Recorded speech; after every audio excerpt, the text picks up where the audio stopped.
Welcome to the Marshall Pruitt Podcast, your week in IndyCar listener Q&A show, firing off this recording at 8:50 p.m. on a Monday night. My wife is getting some well-deserved rest right now, and when those things happen, usually means it's a perfect window for me to try and capture a podcast. So let's say a very big thank you, as always, to our friend Jerry Sudduth, who puts together the questions for us every week, combs through Twitter, Facebook, I think Reddit still, and compiles his favorite questions, puts them in an order that he thinks would be pleasing for y'all, and fires them on through, groups them, and even has a little red line of death, where the ones that, for whatever reason, he doesn't think would work, well, they don't get the love. So, nonetheless, thanks to Jerry, thanks to y'all for sending in your questions. As always, let's say a huge thank you to Cooper Tires, the Justice Brothers, TorontoMotorsports.com, and Discount Tire for all of their ongoing support of the show. Oh boy, here we are. This off season sure doesn't feel like anyone has thrown the off switch. Does it?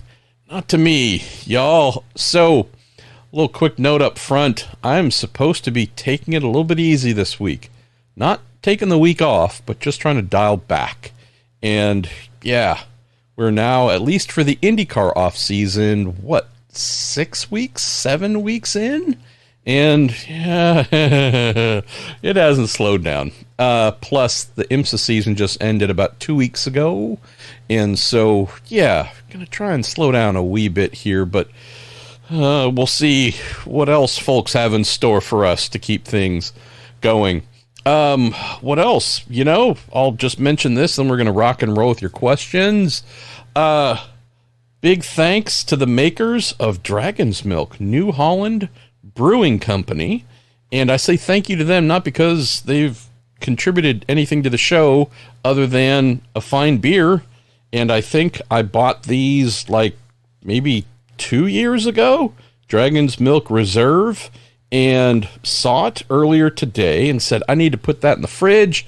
And I haven't had a let's drink a beer and do a podcast episode in a little while, so decided we're going to do that tonight. Just cracked it open.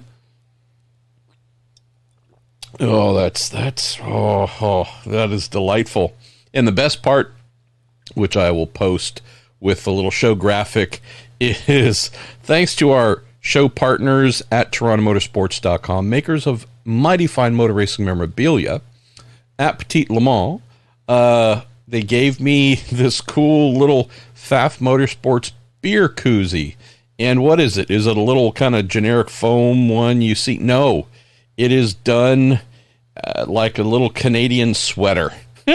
Modeled after the Pfaff Motorsports, that number 9, now former Porsche, but the plaid Porsche team. This is my favorite beer koozie ever, and when you see it, if they have any left, I know you're going to want to buy them, because I could not pass this up. So, keeping my beer cool. A little bit of Dragon's Milk for this episode. Let's open with some questions about the reason the silly season switch has yet to be turned off. Juncos Hollinger Racing, our pal Callum Ilott. Boy. Not at all surprised that this is where we ended up. Was really hoping it wouldn't, but I understand how we got here. Couple questions here. Lance Snyder, Gator Racing 4, Chris D'Amato, on various aspects of what happened here. Before we get to that, let me get another sip of this Dragon's Milk Reserve.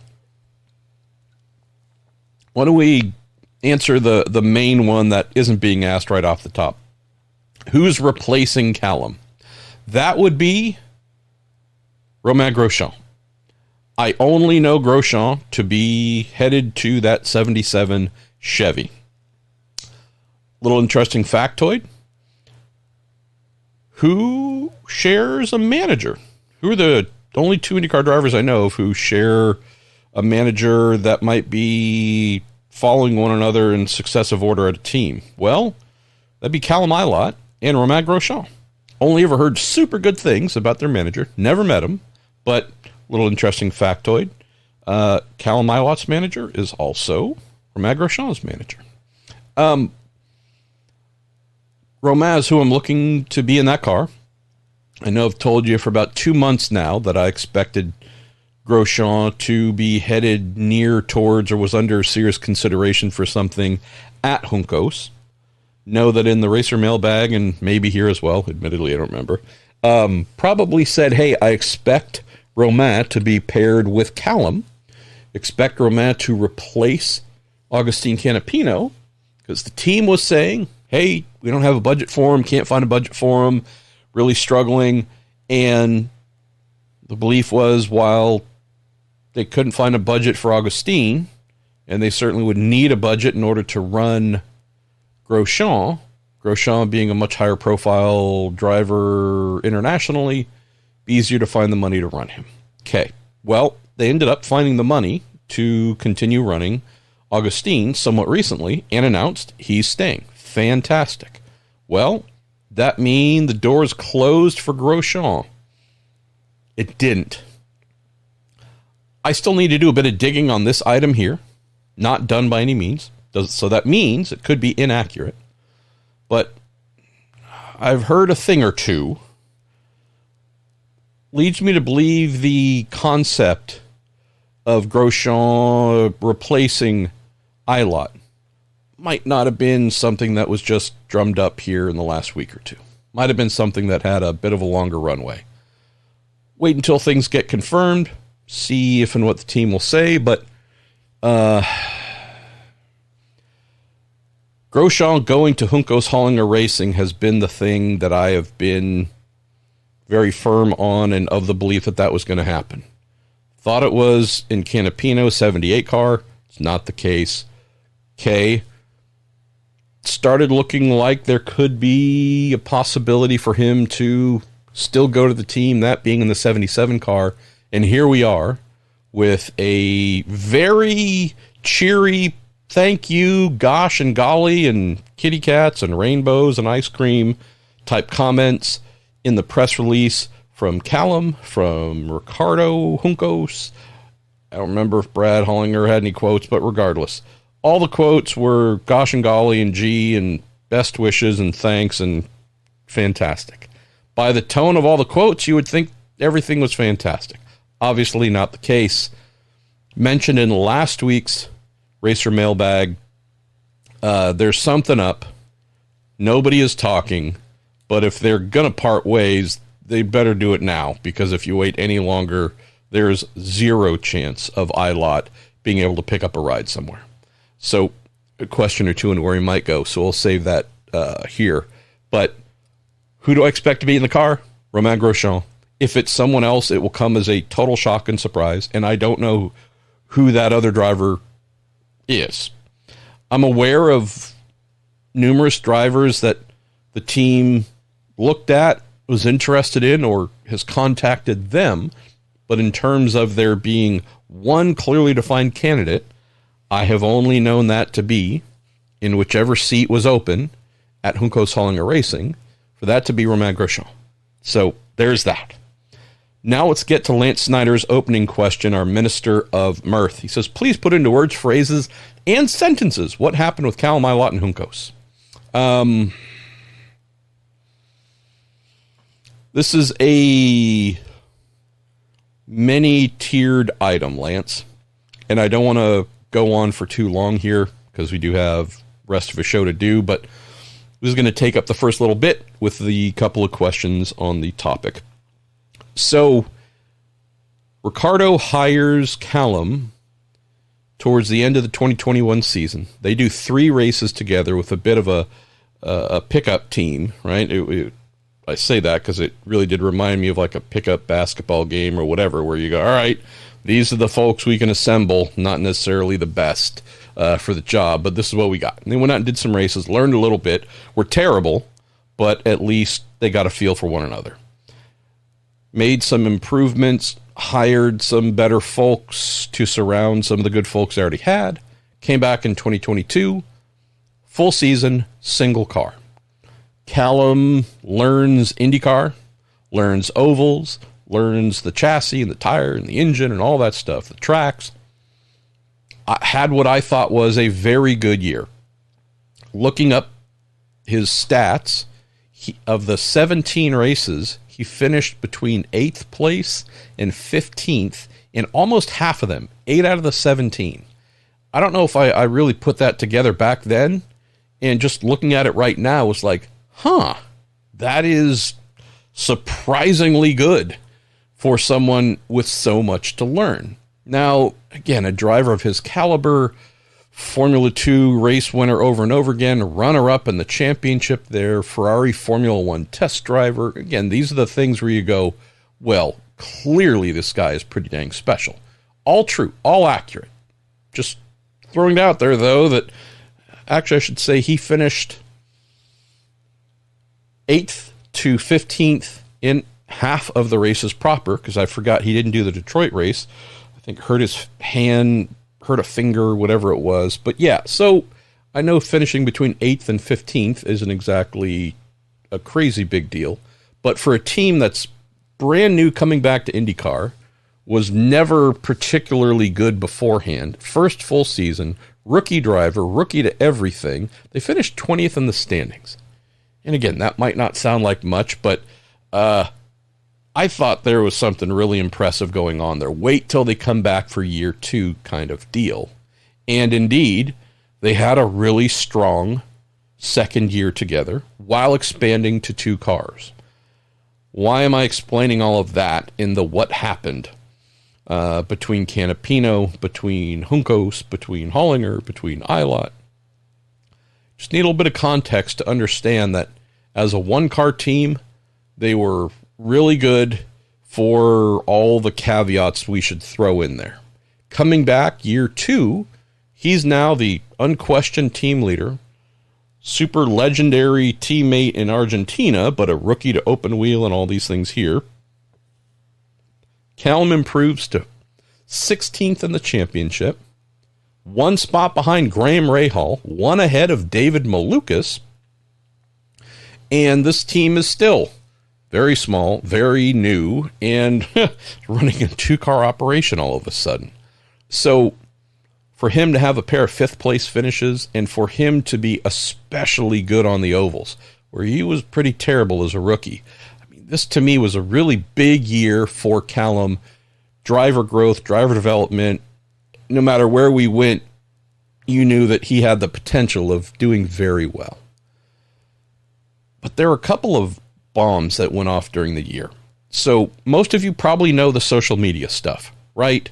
Being targeted by some of Canapino's fans after Long Beach, death threats coming in, really ugly, really nasty. Happened again at the season finale. So it happened in the middle of April, and kind of put a timestamp on that. I think the race was April 16th.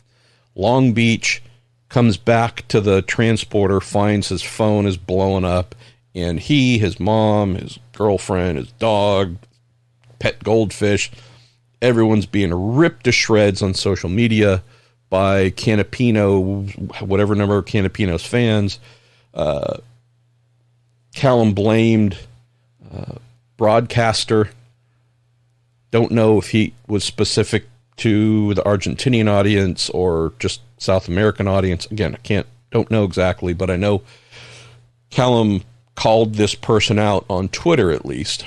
He comes back and finds that basically he's been lit on fire, right? Blamed for everything, blamed for all of Augustine's problems. Augustine ended up crashing in the race after leading a little bit, leading because everybody else pitted and the team kept him out. So did he technically lead the race? Yes. Was it based on merit and passing? No. Everybody else pitted and came out behind him. But regardless, Callum held him up a little bit. Augustine later crashed. Bottom line was, after the race, whatever number of Augustine's fans, from wherever they were, again, they didn't have to be Argentinian, they could be based anywhere, but whatever number of Augustine's fans went on the absolute attack. And it was bad. It was really bad. So you may know that whole scenario. You may know some of what I'm about to mention as well. You may not. Of the things that I heard and have on very good account, the team didn't really know what to do afterwards. The team was fairly inactive immediately after all this stuff went off. About 24 hours later, IndyCar put out a statement on social media, right? 2 days later, the race was on Sunday, the 16th. On Tuesday, April 18th, Callum's team put out a statement.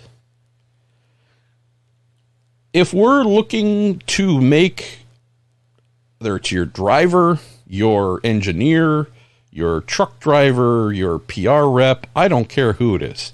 If someone on your team and your family has been under attack, whether it is social media or physically, a group of people going up, trying to menace, harass, beat up whomever, one of your team members, and you see it, what would you do?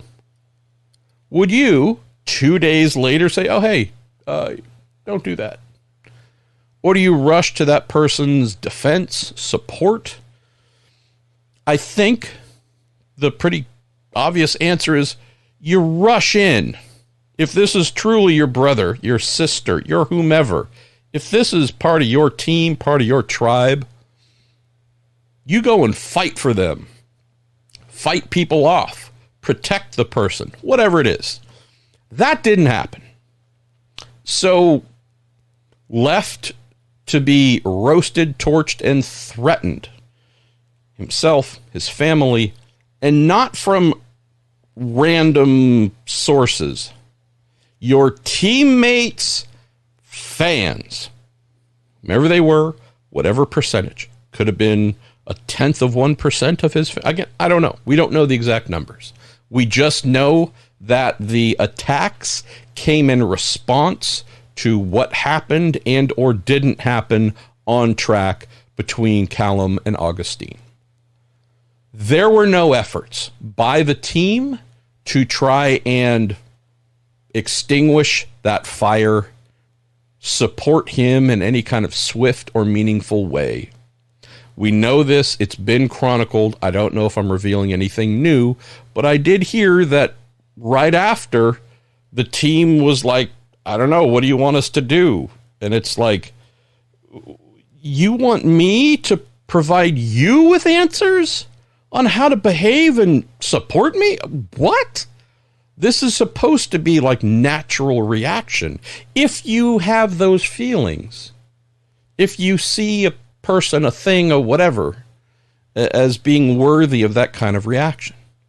And if you don't, if you kind of go, oh, yeah, I see you get beaten up, aren't particularly compelled to step in, be it online or in person, it would lead you to question, hey, am I safe here? Did they have my back? Am I really, truly the heart of this team? Now with a two-car team, again, could lead to questions as to whether that was the case. Last year, for sure. As a one-car team, it was just me and only me. Now, maybe not so much. So just putting yourself in that position, coming out of the April 16 Long Beach Grand Prix, Callum Ilott had a very valid reason to feel like his team did not have his back. We then go in. This is an important sequence that maybe has been overlooked. We know about the second social media attack to close the year, September 10th, Monterey. We'll get into that in just a sec. But the thing I think we really need to look at and not dismiss, two events. The Indy Open Test, April 20th, Indianapolis Motor Speedway. Callum, in his car, his Indy 500 chassis, was, I believe, 31st fastest of the 33 cars at the test. I think the slowest did a 220.1 mile per hour lap. I think the next slowest was like just a tick faster, 220.2, 220.3. Callum was the third slowest, I believe at a 220.9 mile per hour lap. And that wasn't good. There were many cars that were significantly faster. Now, there were only 34 entries for the race, 33 cars at the test. He was 31st of the 33. You might say, well, hey, if you hold station there, you'll make the show, no question. He came out of that test saying, look, y'all, this car, this chassis that's been built, my Indy 500 chassis, this thing is a dog, okay? No blame, no what, just I'm out there doing everything I can to make speed, and we are barely above the bottom of the timesheet. We got to change the chassis, okay? This thing is crazy slow, did not react in any kind of way to get faster when we made changes. This is a slow chassis. Change. Was told, nope. Be just fine. Go and do the Barber race, do the Indy Grand Prix, a little bit of weather to start the week for Indy 500 practice. Practice gets underway, and 34th among the 34 cars running on the opening day of practice, I believe. The next day, I think that was Thursday, 32nd, I think, of the 34, but again, barely so. We're clearly in everyone's favorite expression during IndyCar races, the danger zone. So the guy says, look, we're crazy slow at the test. I'm telling you, I'm doing everything I can. I know y'all are doing everything you can. It's not you. It's not me. The chassis, as we just sometimes see for reasons that defy logic, slow car syndrome, slow chassis syndrome. We got it. Let's acknowledge it, recognize it, and react and change. One thing that Juncos Hollinger Racing is fortunate to have is a lot of cars. Having bought all of Carlin Racing's assets, all their chassis to go with the ones they already had, they got Dallara DW12s on top of Dallara DW12s. Nonetheless, the team said no. Too much work. Isn't required. No.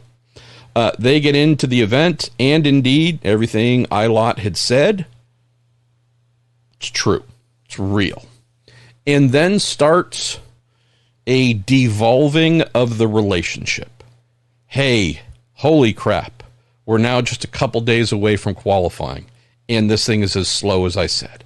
And we've thrown all kinds of stuff at it. We've trimmed it out like you wouldn't believe.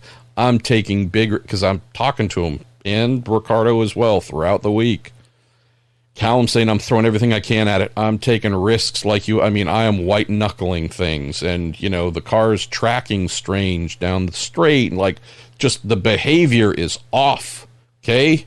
Again, no fingers being pointed. We're here to make the show. We're in jeopardy. Please listen to me. No. Car's fine. Be better tomorrow. They go out, not really.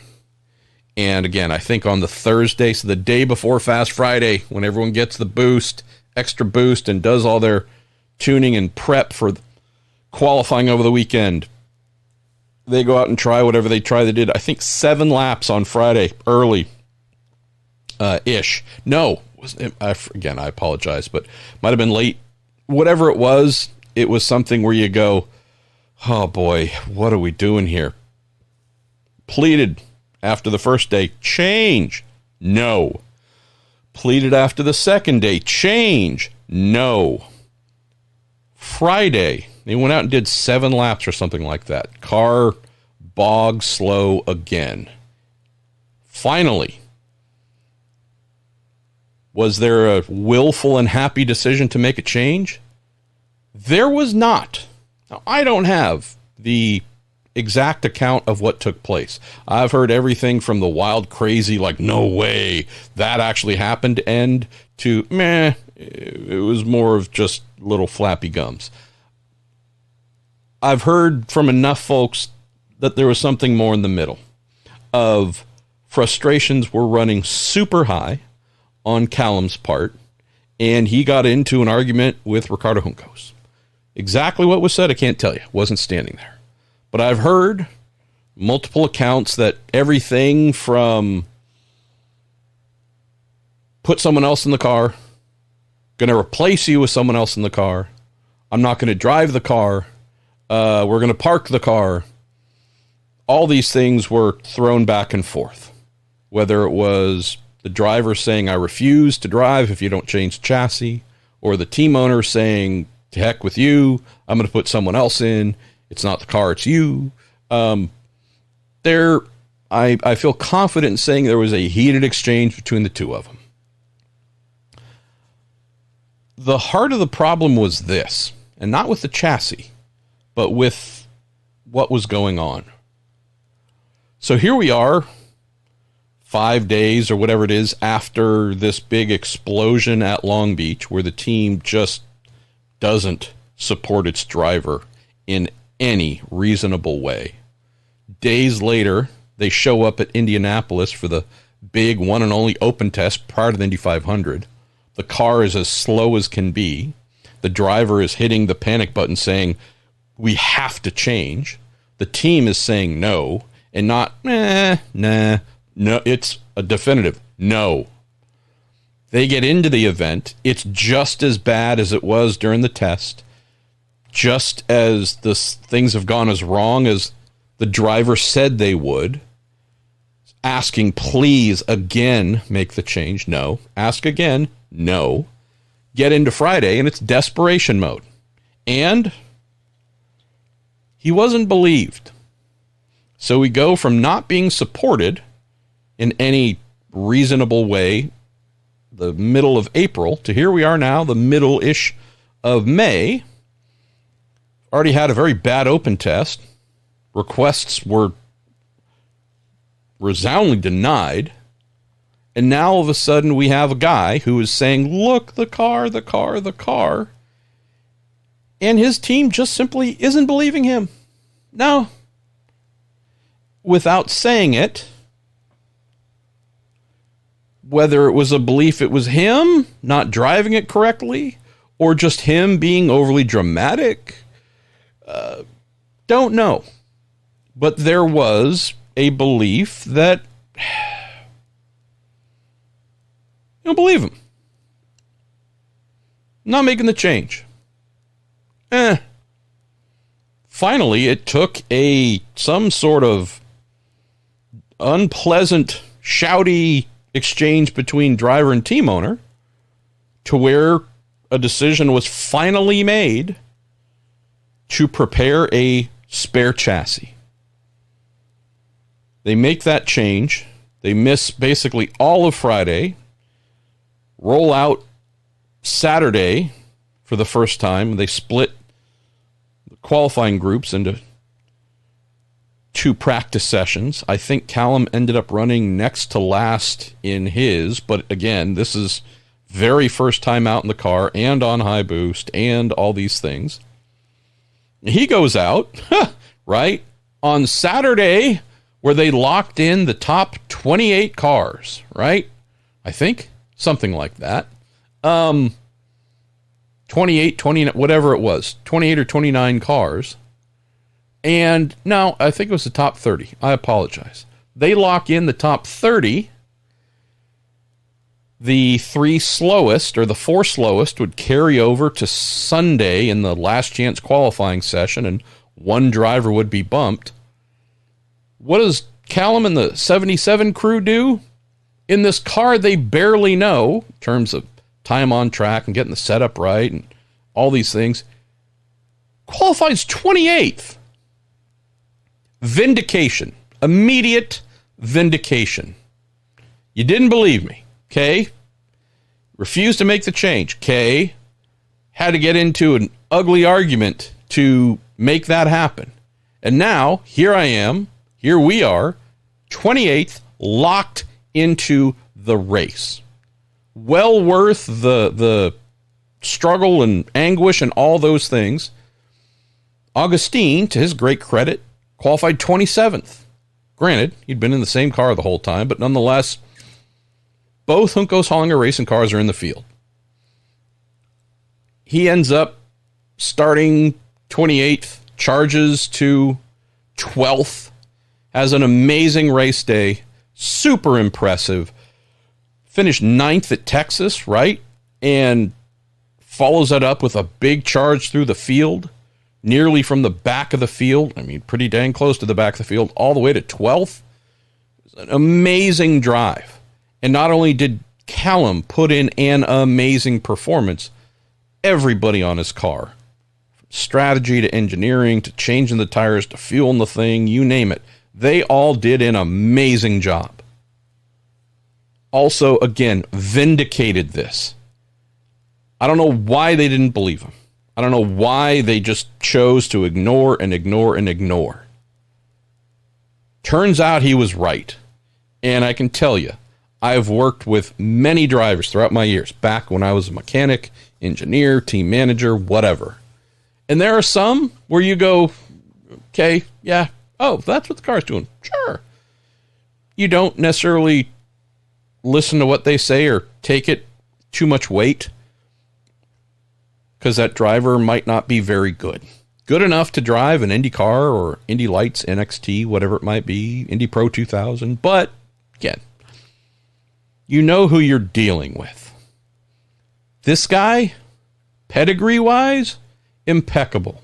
Realize it might not be an oval expert by May of 2023. He has certainly shown that if he says the car is doing something or not doing something, you nod your head, you say yes, finished. No questions with this guy. Others, yes. This guy, no. This really adds to some very negative beliefs.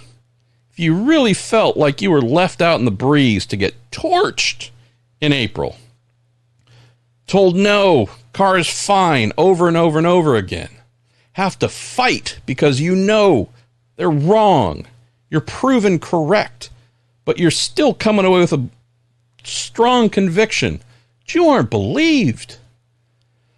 That's a couple of pretty big hits 2 months in a row, right? Relationship kind of sort of improves. It was not pleasant after May, I can tell you that. And with some teams sniffing around and, hey, could be interested, this was not a happy place. Nonetheless, they move on. So we're going to wind down here and talk about what's happened here in the last month and a half, 2 months. So things blow up again at Monterey. It's a repeat of Long Beach, maybe not as bad, right? I'm not saying there's a good level of this, but it seemed like Long Beach was just napalm. Crazy death threats, you name it. Monterey was bad, but I don't know if it was as bad. But hey, if you've been torched once, you're probably going to be pretty sensitive. Your skin's going to be pretty raw if it happens a second time, and from the same audience, some of your teammates, fans.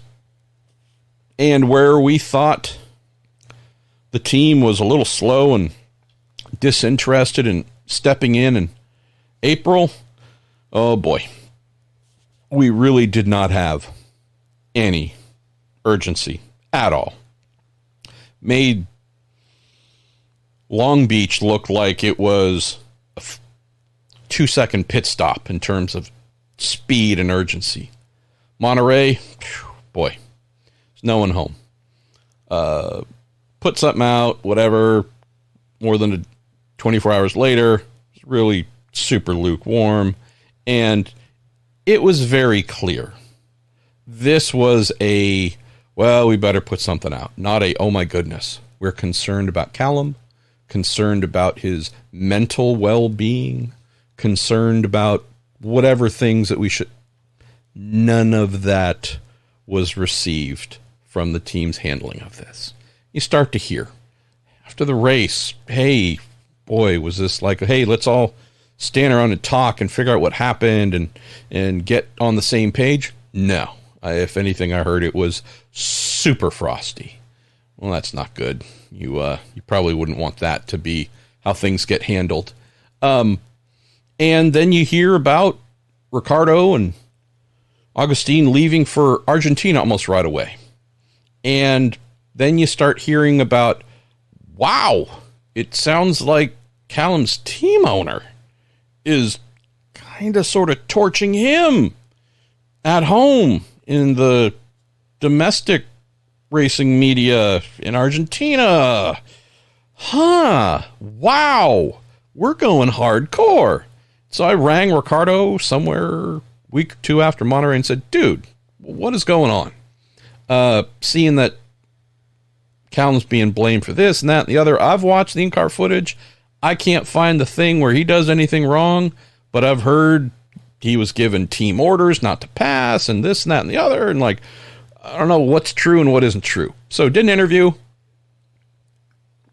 He clarifies tons of stuff, says, nope, watch the footage. And no, Callum's not responsible for the contact. Augustine hit him. Okay. No, there was no team orders given. There's a lot of nope. All these things that had kind of blown up somewhere, somehow. He knocked them all down. And I was really impressed with what seemed like really wanted to go to bat to clarify things for Callum. Things then shifted when we got to social media. And I didn't end up using everything he said because some of it was kind of versions of the same thing, maybe expressed slightly different in one way or the other, but put the social media on Callum.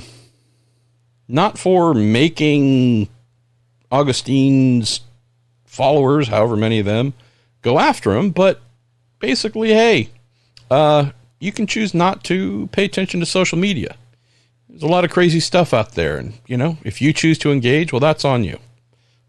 Okay, yeah, you're right, but at the same time, I think most of us would agree, you should be able to live your life and do the things that you might enjoy without having to be attacked, especially repeatedly, not by randos, but like folks associated with your teammate, but okay.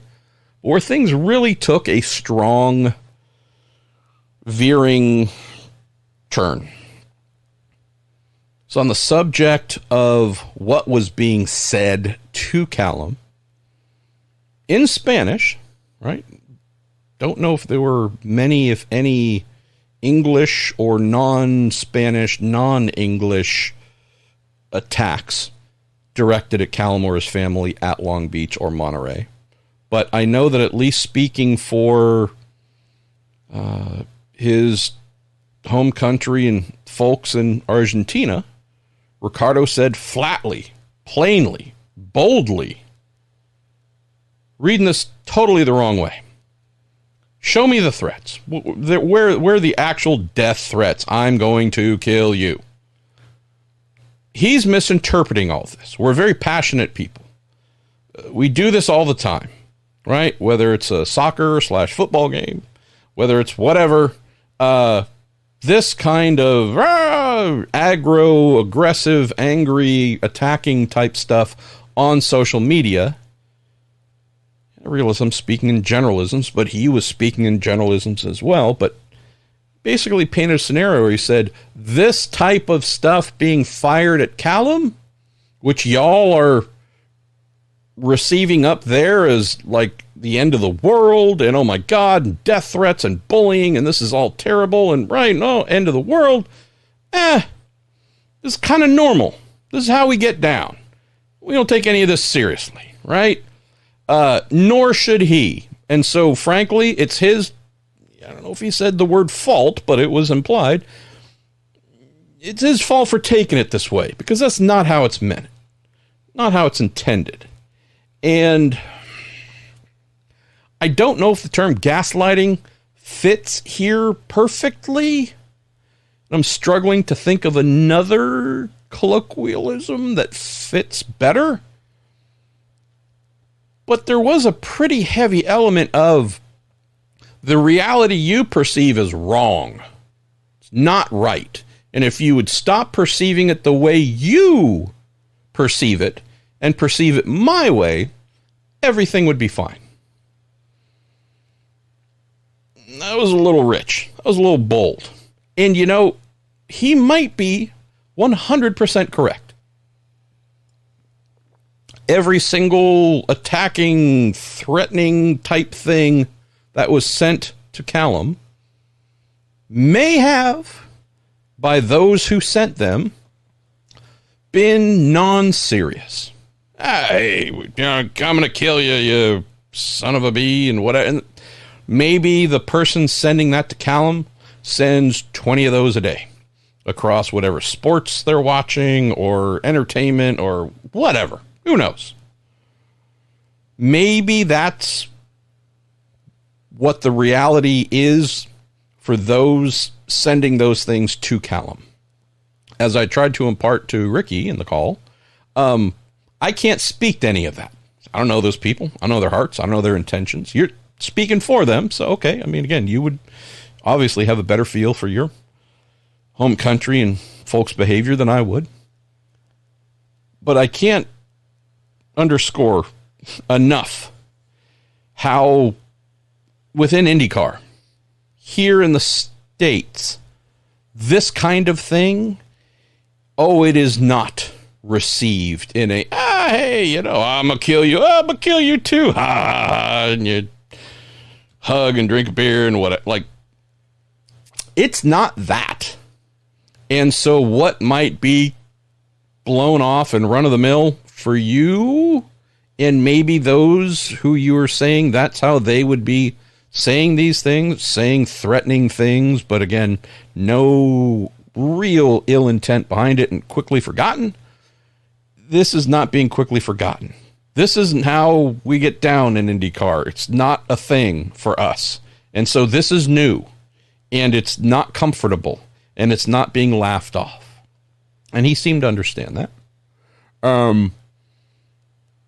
But we close here at Monterey with yet another feeling of no support. And now we get some insight as to why the Long Beach thing was 2 days later, why the Monterey thing was a day later and just as weak sauce as could be. Team didn't see this in the same problematic way as its driver or its driver's fans and any of those who protested. Seen as a non-issue. Not a total non-issue. I understood that how it was being received here by its driver and family and friends and fans was definitely a problem, but still, was it really? That was the general attitude. And this is where things effectively broke. And so it wasn't just the difference in perception. Realize that we're filling almost the entire show talking about this, but I apologize, but this is a pretty deep, layered, and almost year-long thing where things broke completely, as I have heard.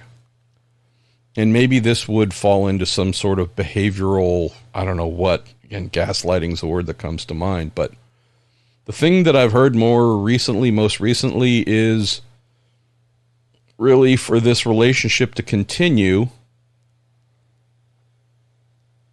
Callum would need to start doing things the Juncos way. If there is another attack, hey, need you to handle this the way we want you to handle this. Hey, if this happens, look, you need to basically fall in line. It's what I've heard. They're not talking on the record, so I don't have anything on the record to share with you. But the thing I'd heard is the proverbial, I'm not drunk, but I should at least drink a beer so I can feel I can pass off my stumbles as being alcohol related. I think that's my second beer in about a month and a half. I'm not doing well there. I need to speed up. the proverbial straw that broke this whole thing, I believe, was some sort of demand, edict, or otherwise saying, hey, man, we're not going to put up with that anymore. What is that? What is the thing they wouldn't put up with? I don't fully know. But I know that the team saw a lot of this as unnecessary and just straight up histrionics. Hey, man, if you didn't respond to folks and didn't blow this up by reacting, well, you're kind of burning yourself here, right? You're kind of fanning your own flames, right? If you just ignore this and don't respond to these people, it's a non-issue, right? I mean, again, when you're not the one being targeted, I guess maybe it's easier to have that opinion. But the thing I've heard basically wanted them to fall in line. Hey, if you get hit with your teammates' fans' blowtorch again,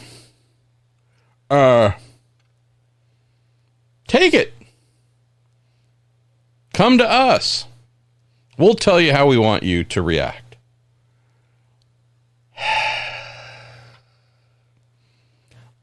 I don't know how many folks, assuming that that's accurate, I don't know how many folks, unless they were truly desperate for income.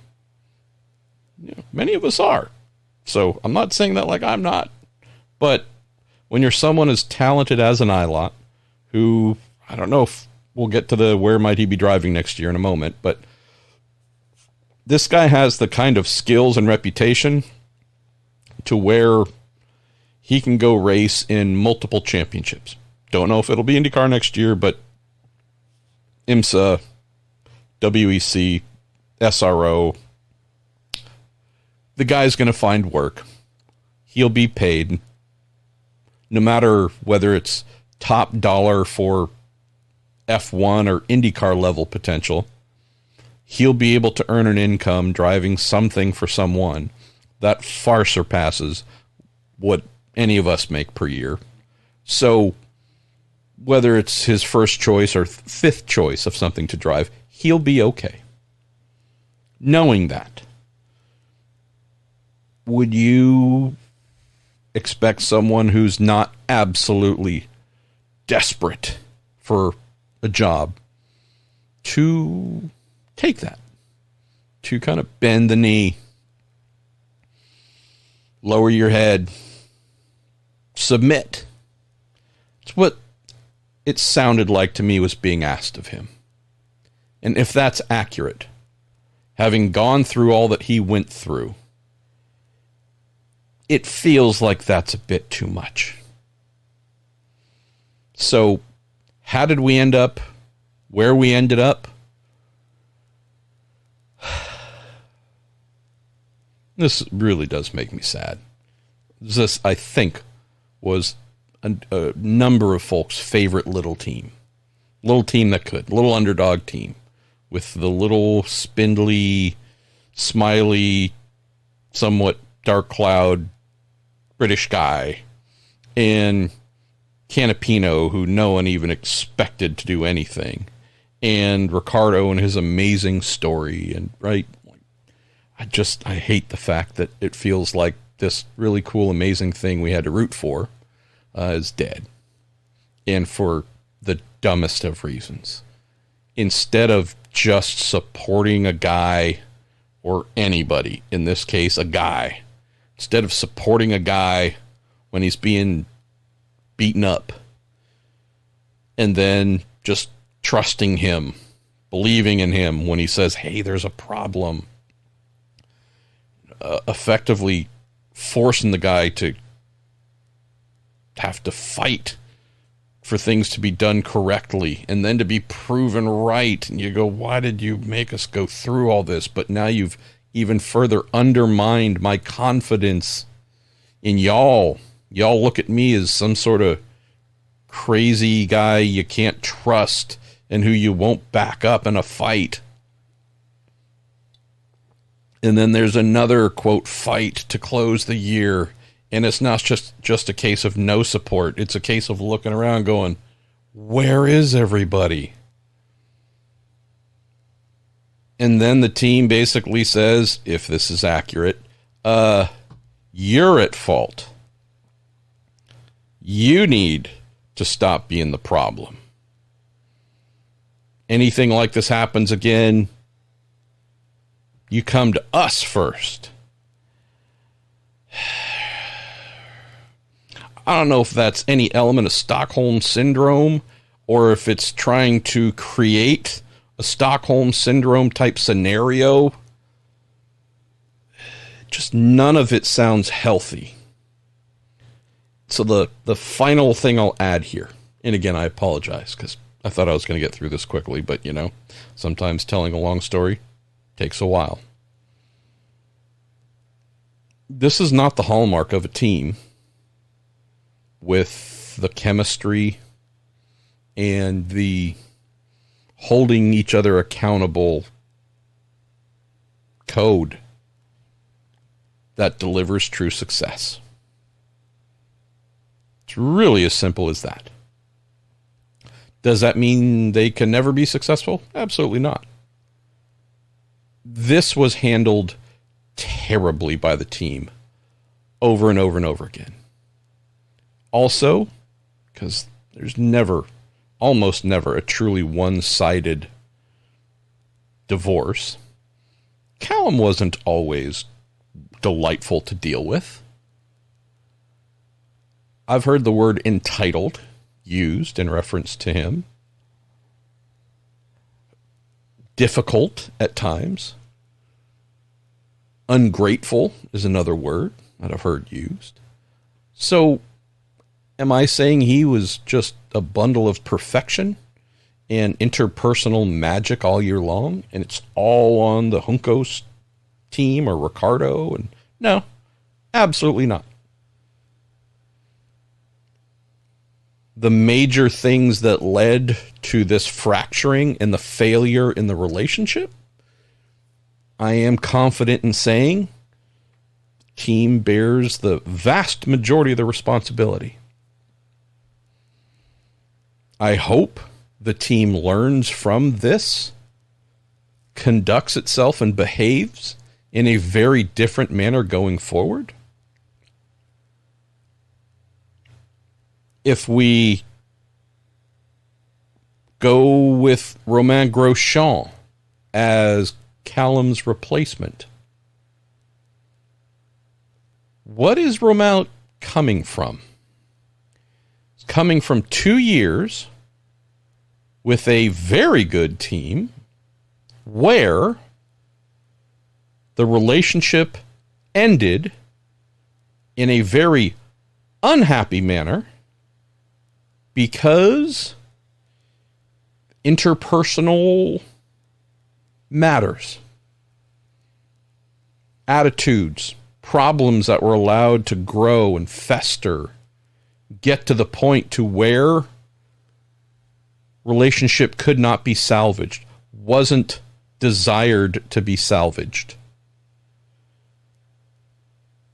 What just happened at Juncos Hollinger Racing, primarily between Ricardo Juncos and Callum Ilott, problems that were allowed to fester,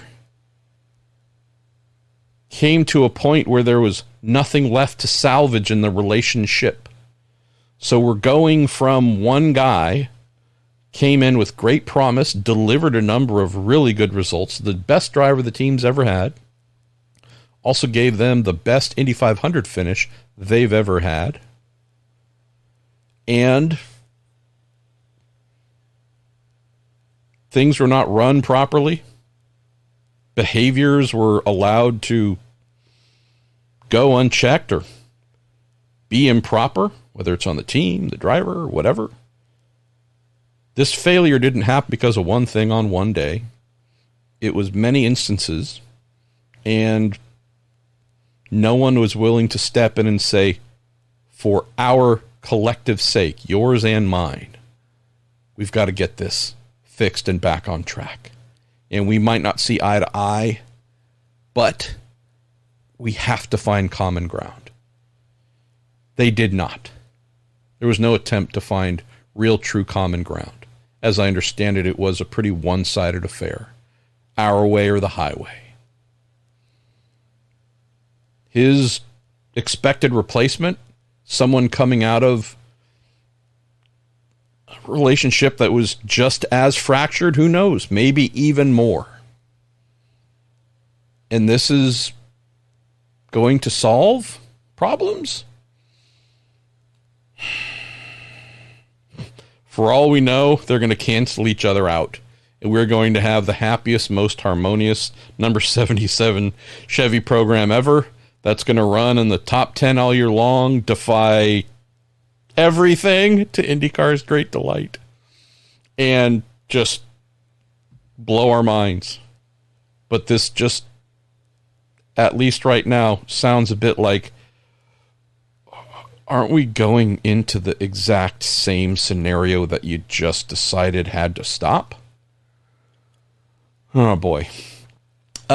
Gator Racing 4. Howdy, MP. Best you and yours. Am I crazy or would Penske be crazy? Not to push. Ilott to Foyt.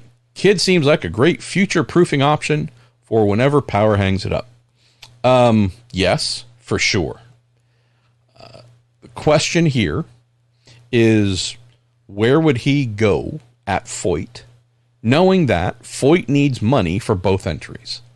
I mean to say that in like a Foyt needs money. I just mean like, hey, they're known to be a team that receives payment for both entries. Heard it's about, at least this past season, about $2 million for the 14 car, and then not much more than that for the other car. I know that coming out of 2023, the team is certainly looking for lots more funding, and hopefully they all find it and everything will be awesome. It means Callum would be a perfect choice for them. Be a great choice. But they need money to run him. And I don't know where that would come from, since he has none to bring, because he is not a paying driver. Both drivers that Foyt had for 23 brought funding to the program. The only thing I could think of, knowing that they're wanting to develop a third car for 2025, potentially, for Miles Rowe, is would there be an interest, and by they I mean Penske, having Foyt run it, but have it decently staffed by Penske employees, engineers, you name it.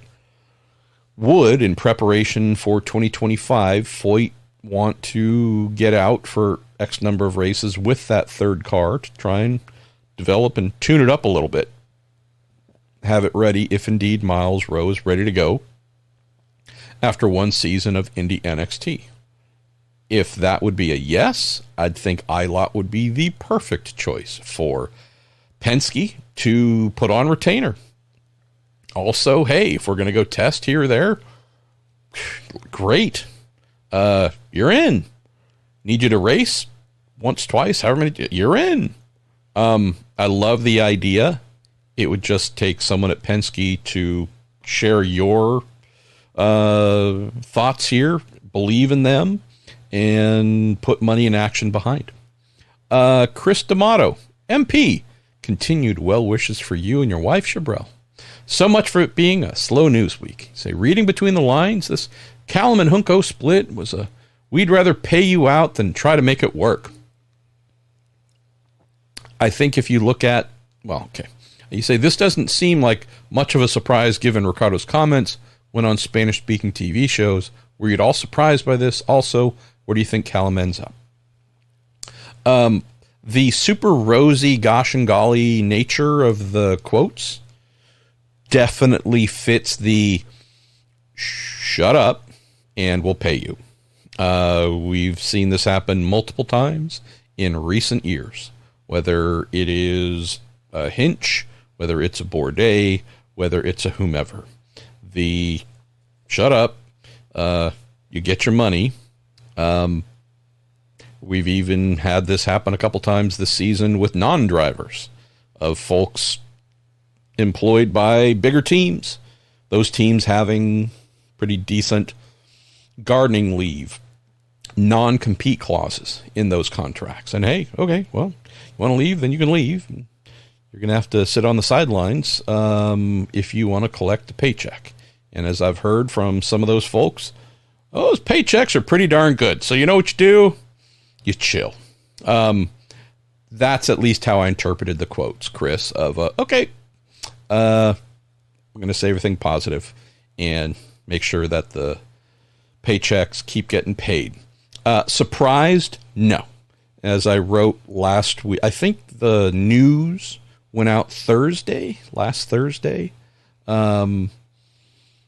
Wednesday morning's Racer Mailbag, I think it was page 2, had the something's not right here. No, neither one of them is talking, and if they really wanted to do things in a decent way, they'd let him go now instead of later.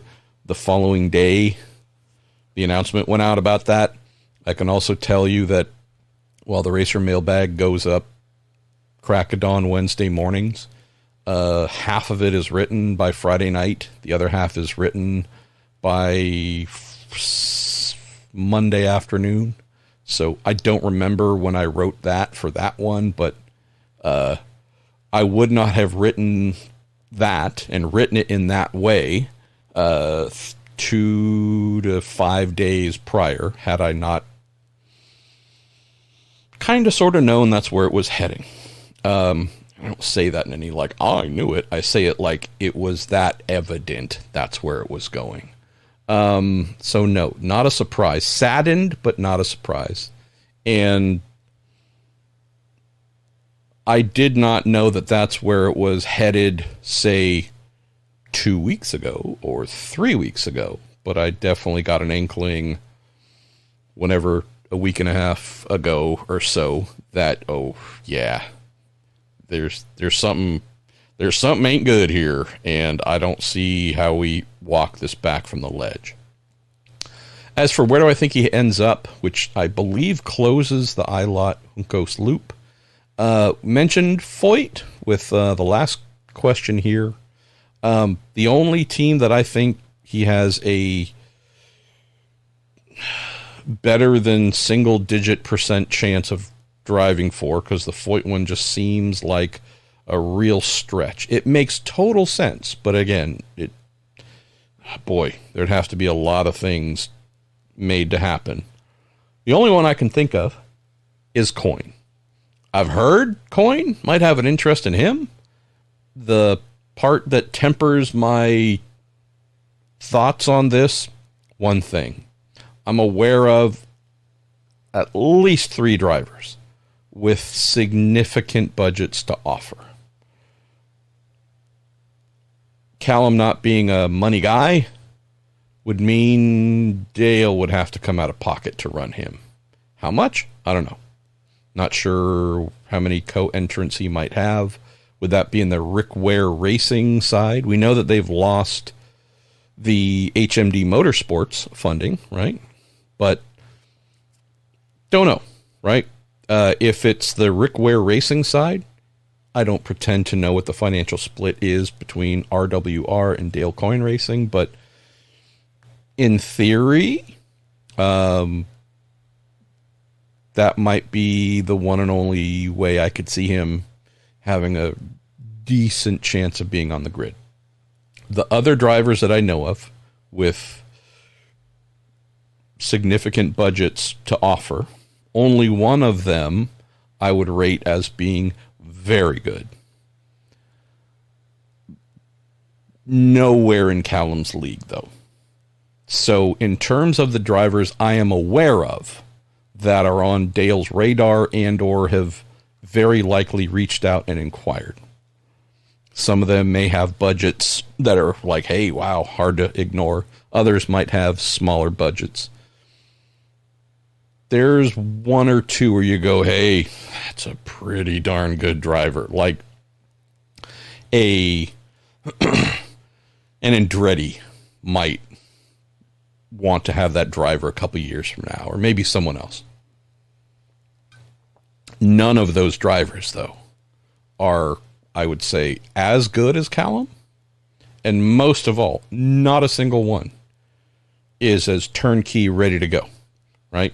Got a bit of a developing oval. I don't know, badass is the word. I feel like you need to run top 2, top 3 for a smaller team, like we've seen Malukas do, to go, all right, that guy's an oval badass. But I really did come away last season going, hey, Callum's really freaking good on ovals with only 2 years of experience.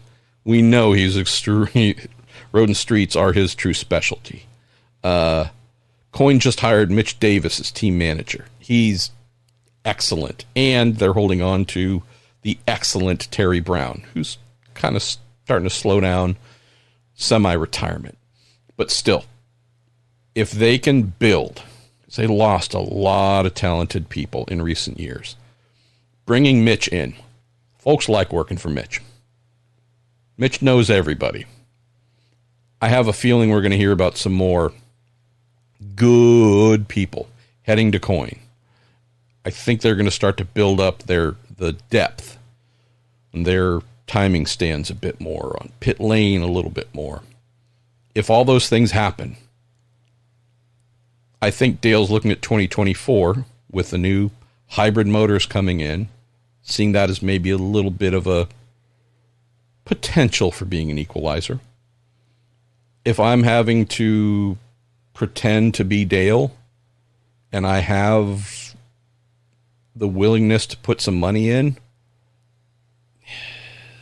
Ilott's the only one that I know of that's going to pick up where Malukas left off, and I think go even better. So we'll see. It's truly on Dale as I see it, Chris. Dale needs to decide, is 2024 a bigger profit while sacrificing some competitiveness year, a year of that? Or is it all right, come out of pocket a bit, but I feel like we can go and do some pretty big things. That's on him. We will soon find out. Ed Joris, humor me. That actually wasn't a command. I read Ed's name, and then I started to read his submission. Ed Joris says, humor me, although that might be a command. Hey, Ed Joris, humor me. Why would Firestone do a tire test at Milwaukee with a non-hybrid car? Pretty easy. I think you might have sent this one in to the Racer mailbag as well. So, if so, please don't do that, Ed. Pick a site. Two things. Firestone doesn't own any Indy cars, so all they can do is ask teams to go and test on their behalf, and pay them to do that. But nonetheless, teams do not own hybrid cars at the moment. Any and all hybrid content is owned by the manufacturers / IndyCar. So, hey, Meyershank Racing, could you go to a track and help us with the test? The team can say yes. Meyershank Racing does not have a hybrid IndyCar to take to a track to do that test. So that's the first part. The second part, and I looked this up just to try and help because I know you're a very fact and number driven guy. As I understand things, and forgive me that it's a ish instead of an exact with a decimal point answer, but the 2024 hybrid car should be about a 3% overall increase in weight. Not 30%, not 13%, 3. 3 is not a small percentage to consider for an IndyCar, a finely tuned thing. I get that. We're still not talking about some giant number. And so, would you prefer to have a car that is identical to the spec that will be using those tires in competition next year? Of course. Is running a car that's 3% lighter with a very slight balance difference compared to 2023 running that 2023 car that's slightly different than next year's, I should say. Again, end of the world, no. Is this going to give Firestone really good read on whatever they were looking to test? It should. So, perfect? No. Something that will throw off what they choose to bring for tires next year? In no way whatsoever. Michael Steenblick, how are you, brother? MP, hope all is well. And your wife? You and your wife are in their prayers. Thank you, brother. Like, for real. What kind of stuff just blows me away? He says, as we know, the energy recovery system is going to add 60-ish pounds. While the weight with the Aeroscreen is a total weight gain. Will the ERS being behind the Aeroscreen allow the teams to maybe dig up some old setups, say pre-Aeroscreen? No. This is going to be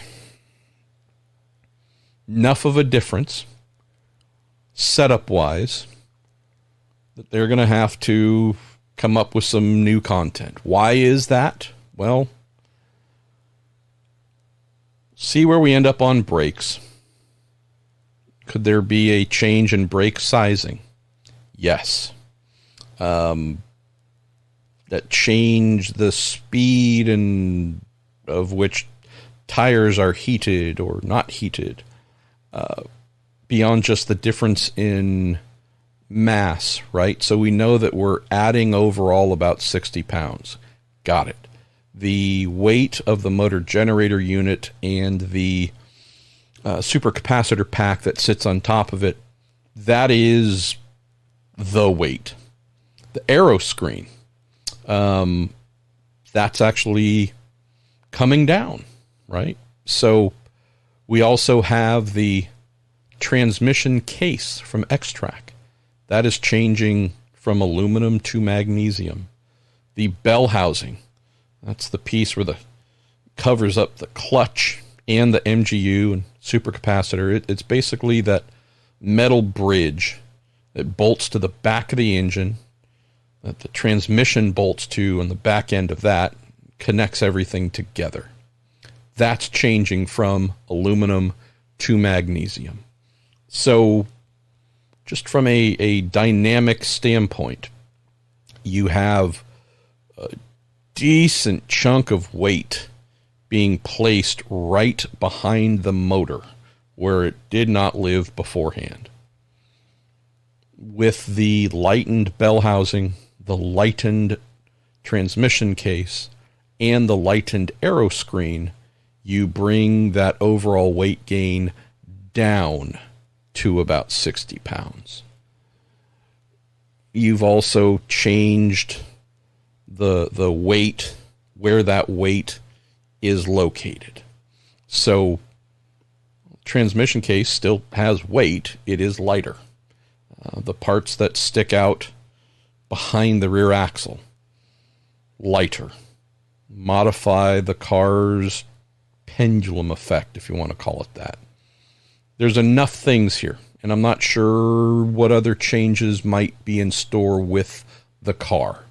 Could there be any additional ducting added within the bodywork for cooling of the energy recovery system and the supercapacitor pack? Could there be larger liquid cooling again?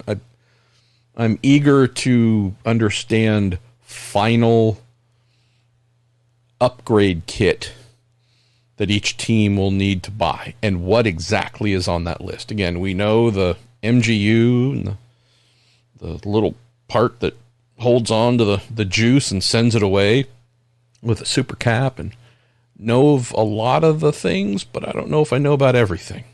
And so once I get a feel for the final vehicle spec, if there's any sizing changes, right? Talk about brakes, for example.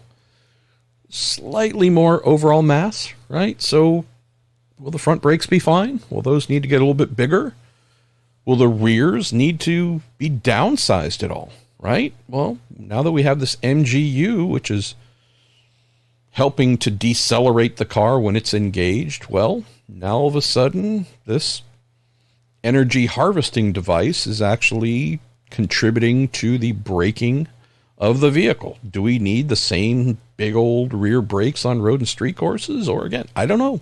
I don't know where they're going to end up on final spec. So just mention all these things where you go, I don't know if it's going to be night and day difference, but this will be a new spec for the Dallara DW chassis era that I would say does not really give any team the ability to say, oh, let's go back to this year's setups, and it's going to be almost identical. Chris Kalewick, how are you? I love this. Say, since the season's over, I've got a silly season question of sorts. Let's pretend that all driver deals are erased, and like the NFL draft, teams got to pick a number one driver to carry them into the future based off reverse finishing order.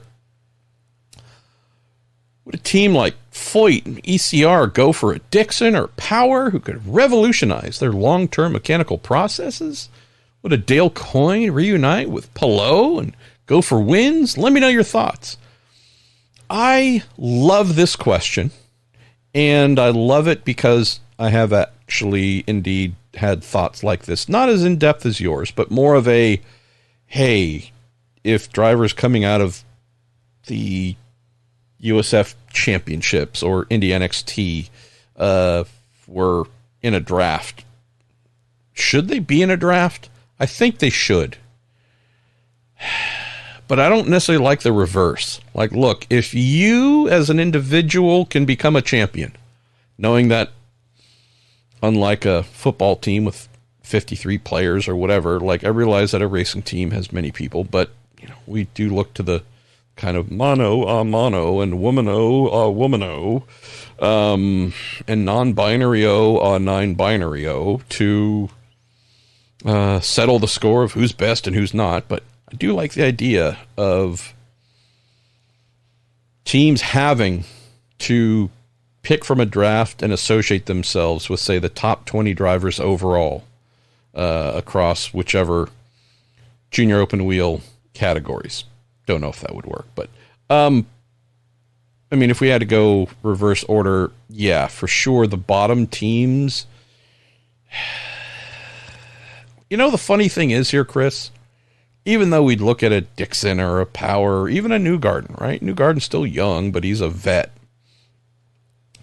You can look at all these drivers and go, they're amazing. And oh my goodness, if you added them with all their institutional knowledge from Penske or Ganassi or wherever, our smaller team would become just infinitely better.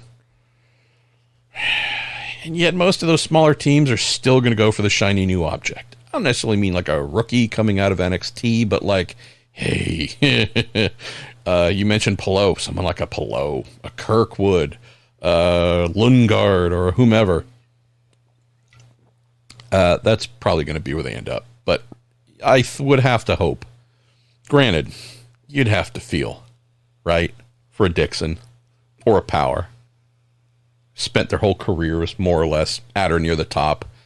And now, in the twilight of their careers, like, hey, your new team hasn't won in 12 years. Whiff of the podium. If there was a podium for the last 3 positions in a race, your new team's been on the podium nonstop. I mean, you'd have to feel, hey, Scott Dixon announces retirement. This would be brutal. I think I'll just give you an overarching answer here, but we would want the smaller, worse, medium, midfield teams to really go for the, oh my goodness, hire this guru of a driver and they're going to make you so much better. You know, the thing that I just find more often than not, when we see that happen, a team has that veteran who's won a bunch of things before, might be a champ or an Indy winner or whatever. They get them and they bring them to the team, and you expect miracles. It never happens. Why? Because the driver's kind of old and washed up? No, because you as a team are by no means ready to allow them to continue doing the things that made them champs, Indy winners, or otherwise. So I've just seen a few too many times recently, Chris, where you go, wow, this person can really help that team to level up. And what happens after a half season or a year or two or whatever, you go, boy, did you get better?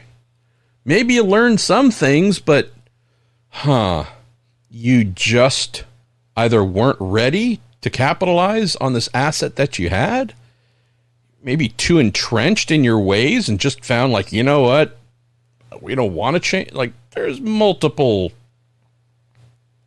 answers to this, but yeah, I'd say you'd have to limit it to drivers with 7 years or less experience in IndyCar, because it'd just be cruel if we picked those who were older. Also, if you want to go a little more in-depth on this on another show, we can, brother. Just know the show is going to be way longer than anticipated. I got to fire through some other questions here. Pat O'Day. All right, this is a who peed in your Cheerios question. I'm sure he's a great guy. Seems to attract sponsors. But it appears Stephen Wilson's career stalled a long time ago in Indy Lights. My question is, for a team or sponsor for the 500, what does he bring? His name is mentioned every year for a 500 ride, but his finishes there 23rd or farther back. What gives? Yeah. Hey, you know, I don't know if you've ever been in a situation, Pat, where you've had plenty of talent, but really had almost none of the breaks that others have gotten. That's Steph Wilson. The cool thing about Steph is, despite having so many things about to happen, on the verge, working like mad to put a sponsor together with a team and do this, and then that thing fall apart or otherwise, instead of just saying, you know what, this has happened for too many years, I'm giving up, guy kept fighting and chasing a dream and kept finding ways to run the Indy 500 and live his dream, and found a great guy in Don Cusick who shares in his dream and believes in him and sees that with sponsors, the guy is absolute magic, makes them feel like $1 million despite none of them spending $1 million, and then goes out and does, based on the equipment he's given, do really impressive things. Had a teammate, this last Indy 500, 2012 IndyCar Series champion, 2014 Indy 500 winner, Ron Hunter-Reay, and those guys were pretty darn equal next to one another throughout the event, as long as it went for Steph until he got hit from behind by Catherine Legg, who just wasn't paying attention. So when he was at Andretti, seemed to do pretty darn good. Been in scenarios where the team hasn't necessarily delivered much in the way of quality, and yet persevered through it. Didn't throw them under the bus. Didn't go public and go in a tirade and call out all their problems, but handled things with class. He's made mistakes too. Got to admit, Pat, I'm not sure why you've chosen Stefan as someone to spotlight here, but yeah, his career stalled. I mean, I'm a frickin' motor racing reporter, man. Like, why? Because, granted, I chose to stop doing what I was doing as an IndyCar team member, but I stalled, right? I went about as far as I could. I lost interest. My heart wasn't in it. There's some valid reasons behind it, but I mean, how many of us are truly thriving, kicking ass, top of our respective career or passion or endeavor? Probably not many. I'd say probably 90+% of us. We are not leading the herd. We're in the herd. This guy has a dream and is one of the world's best race car drivers. When I say worlds, yeah, of course, there's a little bit of a caveat there. Top 100? No. Top 200, 300? I don't know. Top 500 for sure. And that's among the tens of thousands, 100,000+ people who drive race cars or more. So, yeah. Is this guy starting 5 for the Los Angeles Lakers? No. Bench player? For sure. Average guy, even at the end of the bench in the NBA or its equivalent in the NFL, whatever, still one of the best. Still one of the elite. So, yeah, I don't know what the grudge is here, Pat, but it definitely didn't strike me in a very positive way. Steph Wilson is the guy that I point to, along with others similar to him, and say, be that guy. You're not going to be Scott Dixon, Alex Palou, Joseph Newgarden, and so on. You're not going to be them. They have otherworldly talent. They are in the 1% of the 1% in terms of this intangible thing that most of us would be silly to think we could attain.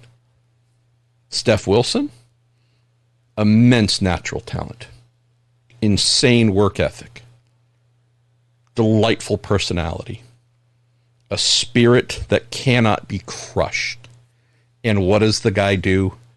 Puts the God-given talent, the crazy Wilson family work ethic, and his charm, and his belief in himself to work every day. And ends up rallying a group together to go to the Indy 500 every year and add a new chapter to his dream. That's what gives. Jamie Carr, greetings from Southwest Ohio. And best to you and your family. Since tomorrow's Halloween, any good or spooky ghost stories about the Speedway? Absolutely none. Never been scared there.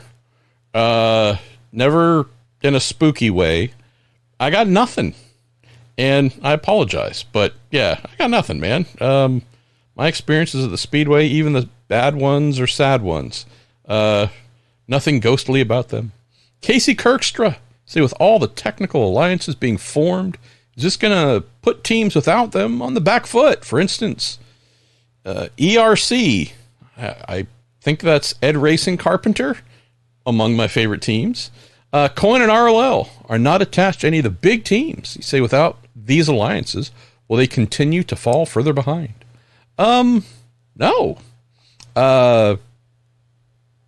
Ed Racing Carpenter, they'd benefit from an alliance with a bigger team, but I think they're a little too proud to do that. Coin, for sure, would benefit, but I don't know of anybody who is wanting to do that. And RLL would punch me in the teeth if I suggested that they needed to have a technical alliance with a, quote, big team, because they see themselves as one of the big teams and as being capable of doing it all themselves, of which they are.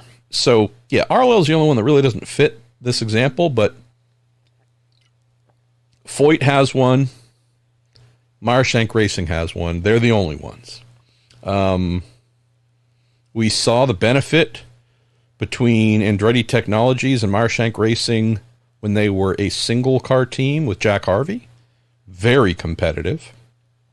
The last 2 years as a two-car team without Jack Harvey, very uncompetitive. So that they've been on the back foot with a technical alliance, and I don't think you can blame Andretti for that. I think Meyershank Racing has a lot of things they need to do better to get the most out of it. Waiting to see the full fruit of that Penske-Foyt relationship. So we'll have to see if that does indeed move them forward in a serious capacity. Travis Lee. Hey, Marshall, do you think someone with no race car experience but have a chance getting a mechanic job with an Indiana-based team. Been a machinist for 18 years and built engines for high-performance Subarus at a tuner shop for about 7. One of my favorite periods of my life was being associated with Mike Warfield and his GST Motorsports outfit here locally, where we ran my little Scion out of, but first got to know him when he helped tune a little factory Subaru sporty car, WRX STI that I ran. So good on you for building Subi motors. That's awesome. You say, I know if I was given the chance, I'd be great at it, but I feel with no relative experience, I wouldn't even be considered. Couple quick things here, Travis. The first part of I know I'd be great at it, that's a really dangerous viewpoint to express if you do talk to a team. Why? They hear that all the time. I have no experience, but this isn't limited to being a mechanic. If you let me drive your car, I know that I am the next Max Verstappen. I am the next Joseph Newgarden. Teams have been getting those letters, emails, or in-person messages delivered. You have to kind of modify the driver's name or the whomever's name to the era.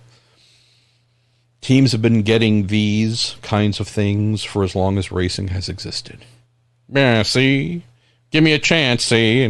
Drive the car like the next Ray Haroon, see? I mean, yeah. So I don't doubt your mechanical skills or machining skills. Just for everything I could possibly ask. If you do speak with a team, do not tell them you think you'd be great at it, because they've heard that from every possible angle, and it's pretty much an immediate disqualifier. It puts you in a category of a lot of crazy, unhinged, untethered folks. I'm not saying that they are or were actually crazy or unhinged. They were perceived in that kind of negative light and then dismissed. Could a racing team in Indianapolis, not necessarily IndyCar, be open? Yeah, for sure. You're probably looking at more of a USF Championships level, maybe Indy NXT. Being a race car mechanic might not seem like it if you've been doing something for 18 years as a machinist and building Subi tuner motors for 7. This would be exciting and new to start, but you will then find, hey, you know that kind of repetition thing that I had with my last job that was really getting boring? Guess what? You busting open I'm almost forgetting the engine designation. Is it an EJ22?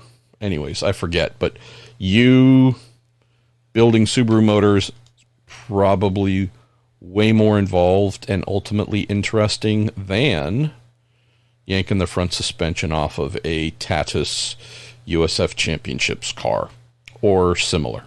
Not for the first year, maybe even the first 2 years, but after a while you're going to be like, I'm doing the same damn thing over and over and over again. We're going to the track, setting up the setup pad, putting out the awning, putting down the flooring, I'm doing this, doing that, I'm polishing this, okay, great, go out, okay, done the session, great, okay, doing the set down, and okay, we're on the rail, okay, crashed car, got to replace this, put that back, okay, great, and we're breaking down the setup pad, and pulling up the Kiwi tile flooring, and we're breaking down the awning, and we're driving back, and we're taking the car out, and we're doing the prep, and we're going back to the track, and we're set up the setup pad, set up the Kiwi tile, and just saying, like, keep in mind that this is the exact same thing you're doing, just in a different environment. But if racing is your passion, then yes, absolutely. This is something you can do. Real honest question, though. If this is something you just thought about, I totally get it. If this is something you've been wanting to do for a little while, I would ask why you haven't, and I'm assuming, just because I haven't seen it mentioned here, but if this is something you have wanted to do for a while, why have you not gone out and gained race car experience? And not at the pro level, but your local SCCA or NASA club racing thing. Go to a racetrack, find people. These are just normal human beings running the type of car that interests you. Maybe it's a GT car, maybe, again, who knows? But find someone running a car that interests you and go to them and say, hi, my name is Travis, and I have a lot of experience and I love racing, but I don't have any racing experience. Can I volunteer? And you will learn things that will be invaluable so that you can go to a team and say, yep, I've never worked on that exact thing, but I've crewed and I've turned wrenches on a open wheel car and I've done some of these things. So you are not having to go in like so many others with no experience, expecting your new employer to give you all the experience. That's the one main takeaway I'd hope you'd get from this. Is it impossible for you to get hired with no racing experience?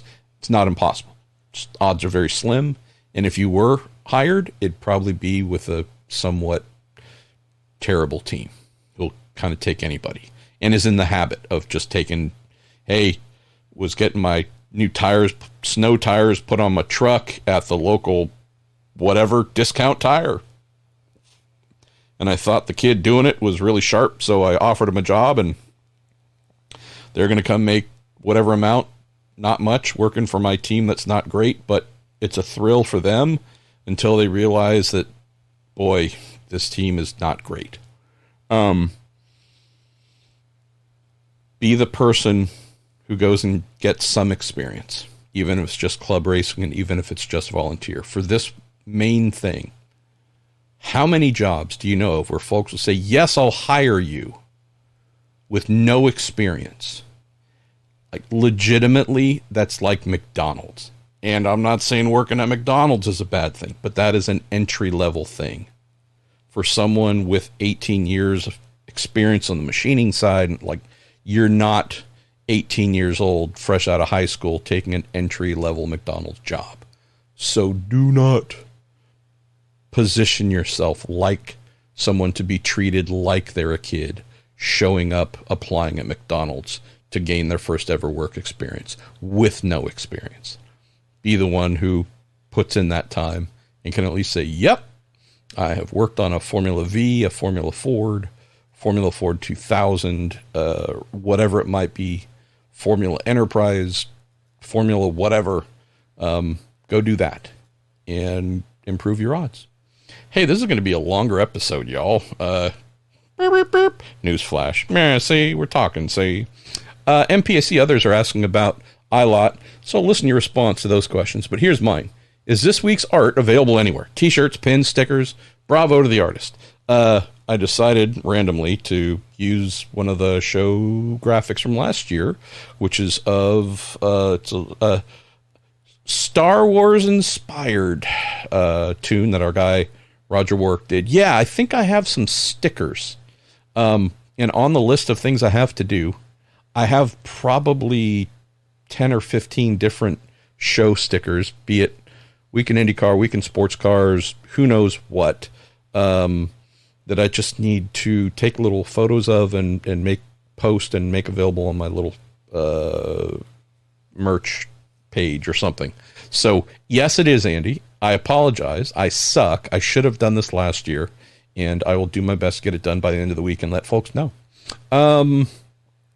Fred Melky, Fred. I think I have the solution to increasing IndyCar's popularity. Which IndyCar drivers would be suitable for Taylor Swift? Suitable suitors for Taylor Swift, you say. Once she moves on from Travis Kelce, I expect that would increase viewership. And if she doesn't break up with Travis before next season, could we at least invite both of them to be grand marshals or wave the green flag at Indy? I love the latter. I believe in love. So I wouldn't want to see them break up. So yes to the latter. Gosh, has it really been since Dario and Ashley Judd were married, where there was a famous-ish driver and spouse thing in IndyCar? Yeah, I think. Am I forgetting somebody? I don't know. Maybe. I apologize. Riley Stricker, you sent in a delightful question. I think you've heard the show before and know who our partners are. So, yeah, we're going to pay a little bit of respect to that.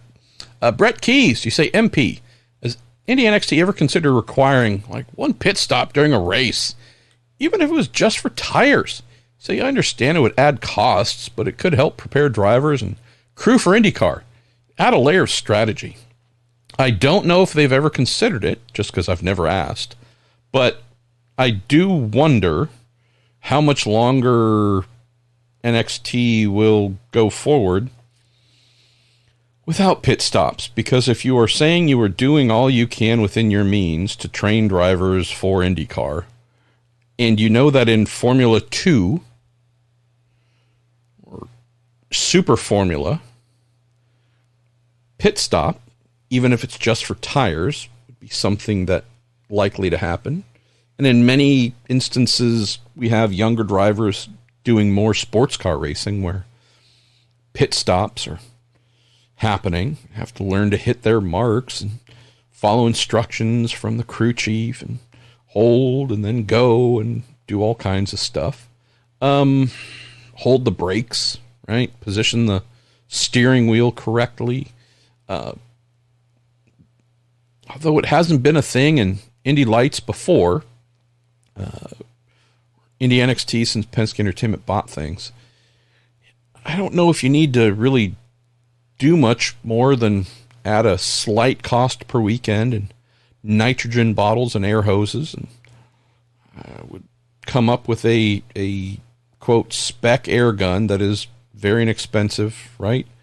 Something that, you know, we're not talking these multi-thousands of dollars deals in IndyCar.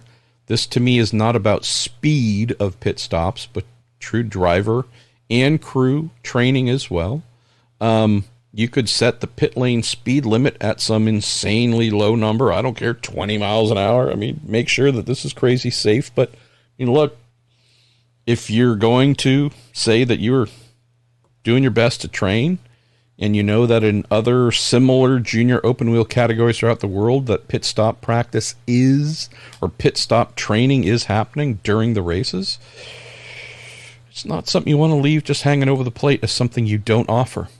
Austin Taylor, Marshall, what do you think of the chances of seeing Ryan Hunter-Reay return to the Indy 500?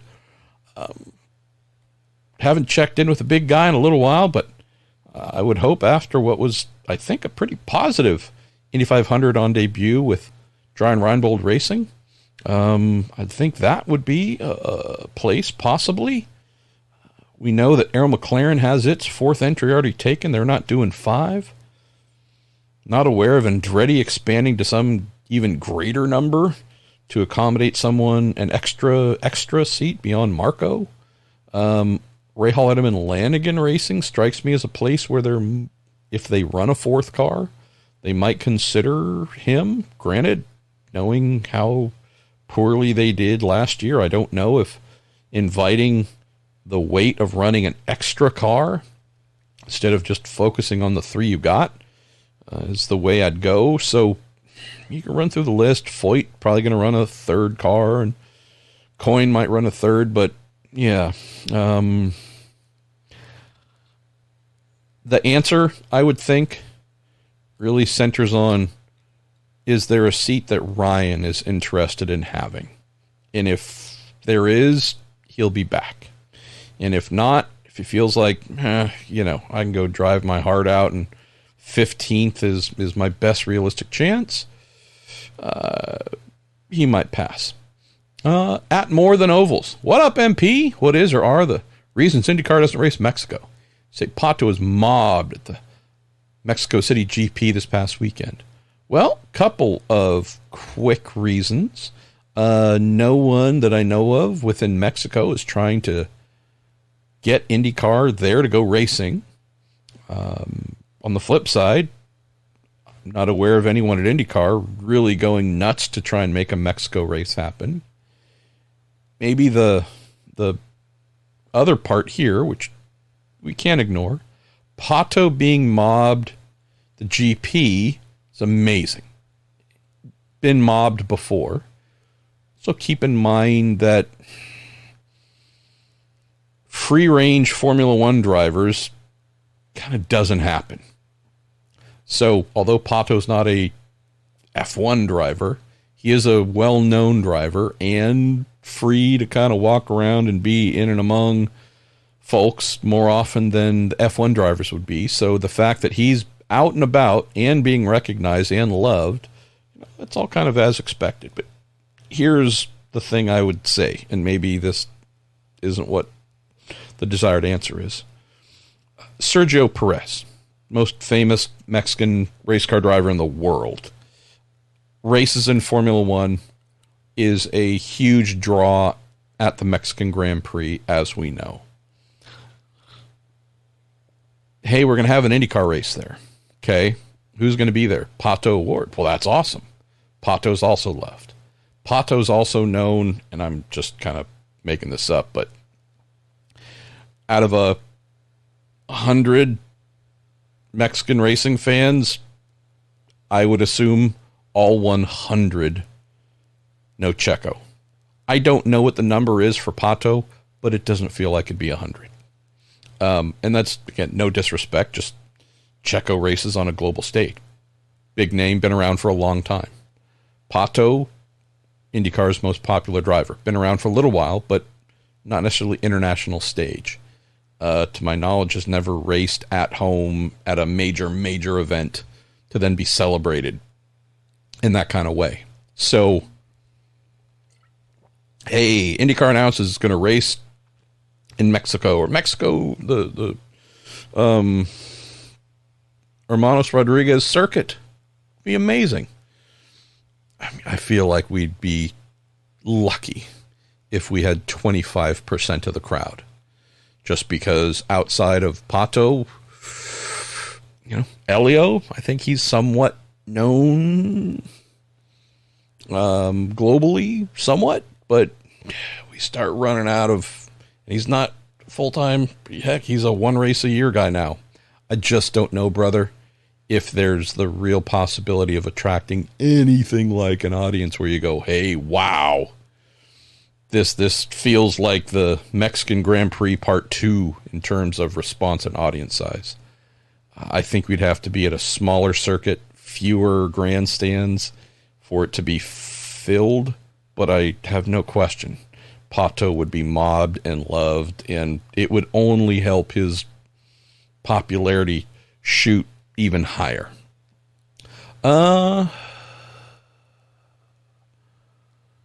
Let's see, no_pack 6718. It's MP, first time asker here. Why is the corner at Road America named Canada Corner? Peace and love to you, Chabrel, and the cats. Okay. I hate to do this. I did know the answer at one point in time. I have forgotten. So I'm doing a Google search because that's what you do when you get asked a question that you don't know how to answer. Why is Canada Corner named Canada Corner? We do this stuff only towards the end of the show when I assume not many people are listening. According to the first thing that pops up on Google, which means it has to be accurate, the second version is that after the first event at the track in 1955, showing different configuration here.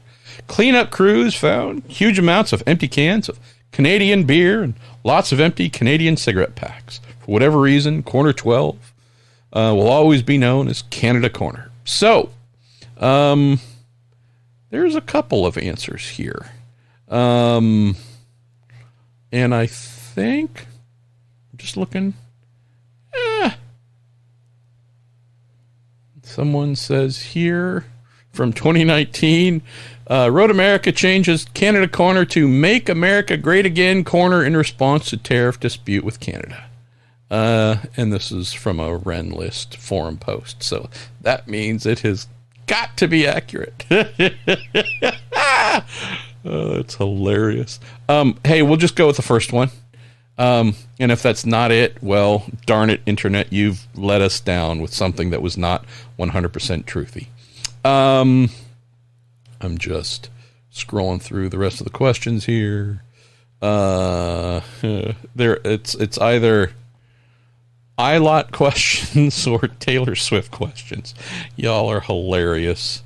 Ryan Terpstra, you throw this cryptic one in here. I know the answer, but it's not for me to reveal. You say, congratulations are due. The person who deserves congratulations know who they are, and I'm sure you do too, MP. I do. It's not me, but yeah. All right, final question goes to our pal Darren King.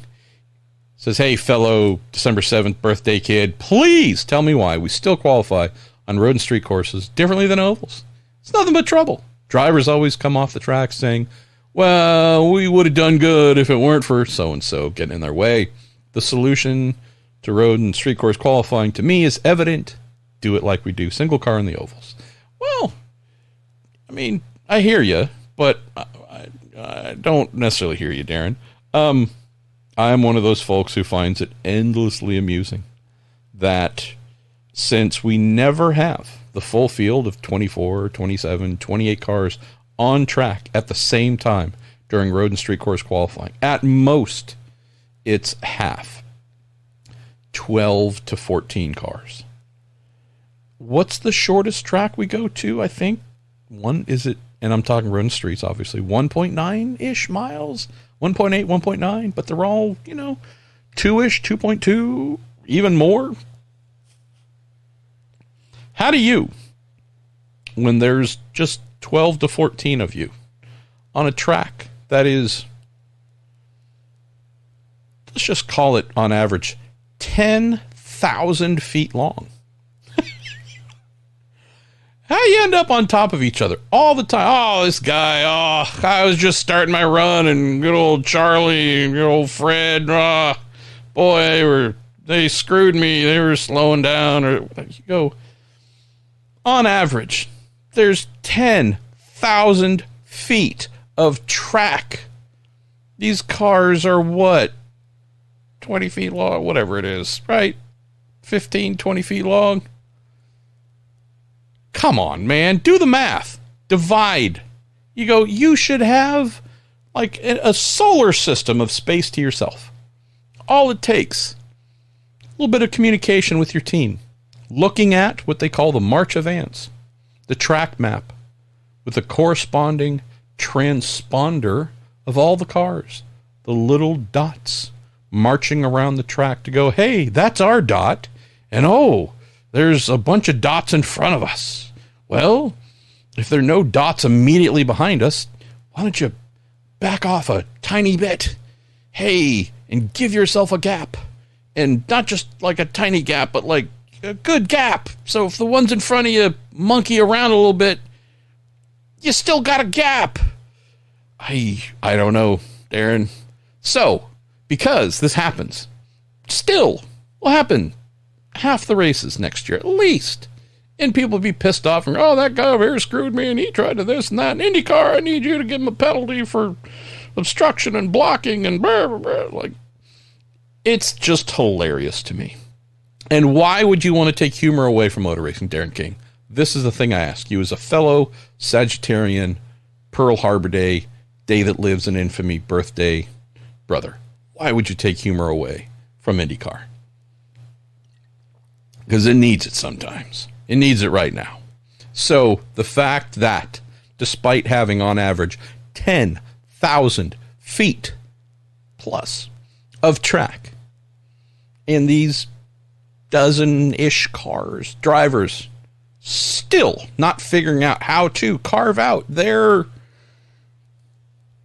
realize it's not necessarily a full 1,000 feet of track to themselves, but like a lot. You could have 2 football fields or so of space all to yourself if y'all worked together, paid attention to space out. I say keep this forever. If anything, I say throw out a few Joker cars. Especially, hey, when we get a little farther into the knockout rounds, and hey, some drivers get knocked out just for fun, right? I think teams should be able to nominate some of the knocked out cars to go out just to intervene, right? Hey, sucker, if you go out and you do a good job of impeding one of our rivals, IndyCar will let you start 3 positions farther forward. You do a decent job, you get 2. You do a job between 1 and 0. We, as the nominating team that send you out, are obstructionists. This is like old school roller derby, and I realize that's a very old reference, but like someone to go out and just try and get in the way and really cause problems. I'm seeing a new reason, like, hey, buddy, sorry you got knocked out, but don't get out of the car. No. Juncos Hollinger Racing has just nominated you. Could you imagine if Callum's driving for, like, Coin and gets knocked out, and Juncos nominates him to go out and try and get in the way? I mean, do you do it? Do you actively try and tank someone else's qualifying to help the team that kind of sort of jacked you? Or do you go out and do the opposite? Whomever their big rival is, do you go out and actually try and help that person draft down the long straight and improve their qualifying? Yeah, you're going to be awarded 0 advanced starting spots, but you actually undermined the team that did you dirty. See, this is where my mind is going, Darren. It's probably aided by Dragon's Milk, and it's, what are we at? 11% ABV, not bad. So, yeah, I'm going the opposite direction with you here. I want the opposite. I want all the smoke. I want people intentionally going out just to get in the way. Can't cause a crash, though, right? Cause a crash, you're actually parked. You're done. Sent home. Can't partake in the race. So you can't do anything that shady or just be that negligent. But, yeah, I'm going the opposite direction here. All right, y'all. Thanks for listening. Longest episode, I think, you've done in a really long time, or a little while. I'm your host, Marshall Pruitt. This is your Marshall Pruitt podcast, brought to you by Cooper Tires, the Justice Brothers, TorontoMotorsports.com, and Discount Tire. Normally do a little promo for the Pruday listener group. If you have an interest in joining a new family of friends who love racing and talking about it and life, the universe, and everything else, I got to drink more beer. Take a look at the description, the email address to reach out to, get a little automatic response. They'll tell you how to join, and then you got a new family, and treat them well. Believe them. If they have any kind of problems, rally to them. Be the best kind of friend. Be the best kind of racer. Don't abandon them. Don't disbelieve them. That sucks. All right, that's all I got for you. I'm supposed to be chilling this week, so I don't know how many more, quote, new podcasts I'm going to do, but I do endeavor to yank a couple off of my hard drive that I've had sitting for a little while and post. So hopefully, might have as many as 3 to 4 podcasts here to run by the end of the week. Other than that, appreciate y'all. I'll speak to you soon.